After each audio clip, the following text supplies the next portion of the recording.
Hello everyone, সবাইকে জানাই শুভ মহালয়া। তো দেখতেই পাচ্ছ তোমরা, আমরা সপরিবারে যাচ্ছি গাড়িতে করে সকাল সকাল দুর্গাপুরের উদ্দেশ্যে। তো আমাদের মুখে কারো হাসি নেই।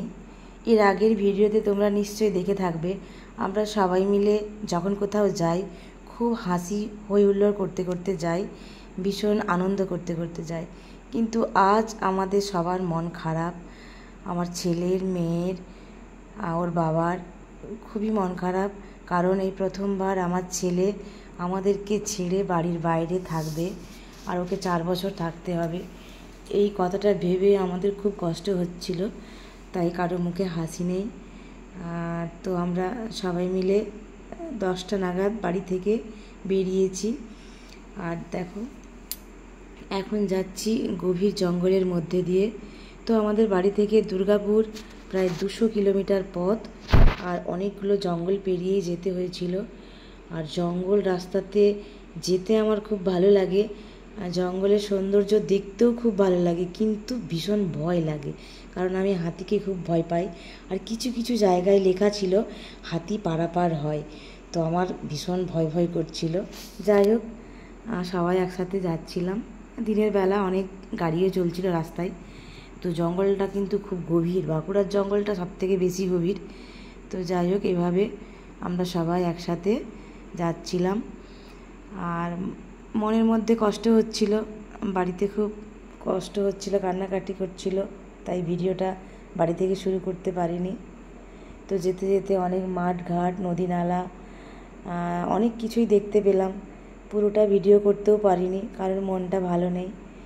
তো ছেলেমেয়েরা বড় হয়ে গেলে বাড়ির বাইরে চলে যায়, এতে আমাদের বাবা মায়েদের মনে খুব কষ্ট হয়, ওদেরও কষ্ট হয়, কিন্তু আমরা তো বাবা মা, আমাদের ভীষণ কষ্ট লাগে।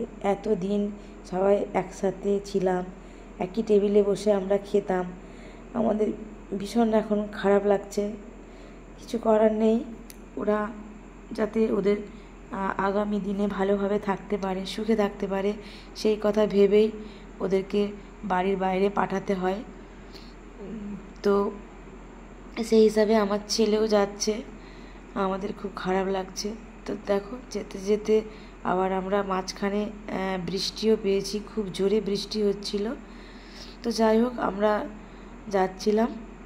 তারপর আমরা বাঁকুড়াতে পৌঁছে 1/2 ঘন্টা মতো ব্রেক নিয়েছিলাম, ওখানে একটু খাওয়া দাওয়া করে একটু রেস্ট নিয়ে তারপর আবার যাচ্ছিলাম। দেখো, গভীর জঙ্গলের ভেতর দিয়ে যাচ্ছিলাম। তো অবশেষে আমরা বিকেল 3টে নাগাদ দুর্গাপুরে পৌঁছে গেছি। দেখতেই পাচ্ছ দুর্গাপুরে কত উঁচু উঁচু ফ্ল্যাট বাড়িগুলো এখানে আছে। তো পৌঁছে ওর কলেজে গিয়ে ওকে ওর হোস্টেল নিয়ে ওকে শিফট করে আমরা আবার 5:30 নাগাদ ওখান থেকে গাড়ি ছেড়েছিলাম। তো আমাদের বাড়ি ফিরতে ফিরতে প্রায় 10টা বেজে গেছিলো। তোমাদের দাদাভাই এই 400 কিলোমিটার পথ একাই ড্রাইভ করেছে, ও ভীষণ ক্লান্ত। ও বলল, আমি আজ আর ভিডিও আপলোড করতে পারবো না বাবা, কোনো ভিডিও বানাতে পারবো না। তো আমি ভাবলাম তাহলে যতটুকু আমি ক্যামেরা বন্দি করেছি তোমাদের সামনে শেয়ার করি। আর তোমাদের যদি ভালো লাগে অবশ্যই লাইক কমেন্ট করবে। আর তোমরা সবাই ভালো থাকো, সুস্থ থাকো।